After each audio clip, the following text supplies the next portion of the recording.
دیکھیں جب بھی کوئی عورت کسی مرد کو یہ کہتی ہے نا کہ تم خراب ہو یا مجھے تم پہ شک ہے, تو یہاں پر آ کر جو ہے وہ مرد کی جو ایک ایموشنز, جو ایک اس کے ساتھ اٹیچمنٹ ہوتی ہے نا, وہ کم ہونی شروع ہوتی ہے.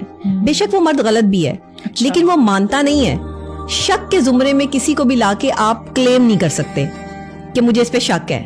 ہر وقت کسی کو میسر آئیں گے تو چیزیں خراب ہوتی ہیں. آپ کو تھوڑا سا جو ہے وہ ڈسٹینس کریٹ کرنا چاہیے کسی بھی شخص کی محبت کو پرکھنے کے لیے.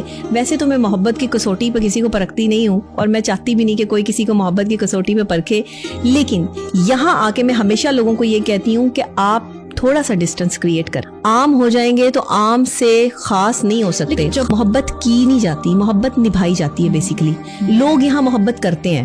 آج کل کے دور میں کوئی محبت تو کرتا نہیں. گھر جو ہے وہ دونوں نے بسانا ہے. عورت کا ہی سمپل قصور نہیں ہوتا, مرد کا بھی قصور ہوتا ہے. مرد کچھ ایسا کر رہا ہوتا ہے تو شک ہوتا ہے. اب ایک مرد اپنے گھر آ کے موبائل فون کی جان نہیں چھوڑتا.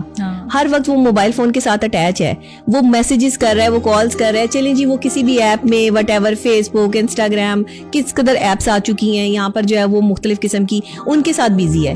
تو بیوی کو کس نے ٹائم دینا ہے, بچوں کو کس نے ٹائم دینا ہے, گھر کو کس نے ٹائم دینا ہے. آپ گھر کے باہر بھی ہیں تو بیوی آپ کا انتظار کر رہی ہے, آپ گھر کے اندر بھی ہیں تو بھی بیوی آپ کے انتظار میں بیٹھی ہے. تو شک تو بنتا ہے نا اس کا. اتنا شک تو اس کو کرنے کی اجازت دیں کہ بھائی ایسا کیوں ہو رہا ہے.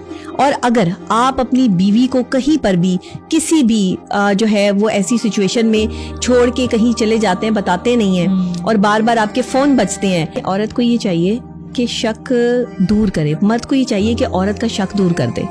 مرد ٹھیک ہے نا, اس نے کوئی غلط کام نہیں کیا, کیونکہ جب بھی آپ مردوں پر شک کریں ان کا ایک ہی جملہ ہوتا ہے, تم مجھ پہ شک کر رہی ہو. تو وہ مانتے نہیں ہیں. کیوں نہیں مانتے؟ کیونکہ اگر وہ مان جائیں گے تو پھر تو بات ہی ختم ہو جائے گی. پھر شک تو حقیقت میں بدل گیا نا, یقین میں بدل گیا. اس کو مرد خود چاہتا ہے کہ عورت کا شک بھی رہے. اگر عورت آپ پر شک کرتی ہے تو آپ اس کا شک دور کر دیں تاکہ وہ بار بار ریلائز کروا سکیں کہ تم سے بھی بہتر کوئی میری زندگی میں موجود ہے, یا تم سے بھی کوئی بہتر ہے, یا تم سے کوئی بہتر چلیں کوئی وٹ ایور, آپ جو سوشل میڈیا پہ بزی ہیں, یعنی وہ تم سے بہتر ہے. جب آپ کسی انسان کو یہ ریلائز کرواتے ہیں کہ وہ چیزیں جو آپ کے لیے زیادہ امپورٹنس رکھتی ہیں, آپ کی بیوی یا آپ کا شوہر جو امپورٹنس نہیں رکھتا, تو وہاں آ کے کلیشز آنا شروع ہو جاتے ہیں. وہاں شک آٹومیٹکلی جو ہے وہ پیدا ہوتا ہے. کچھ ہماری حرکات و سکنات ایسی ہوتی ہیں, ہماری باتیں ایسی ہوتی ہیں, چیزیں ایسی ہوتی ہیں کہ جس سے ہم شک ڈال دیتے ہیں دوسرے بندے کے دل میں. تو محبت میں شک کا ہونا ایک نارمل سی بات ہے.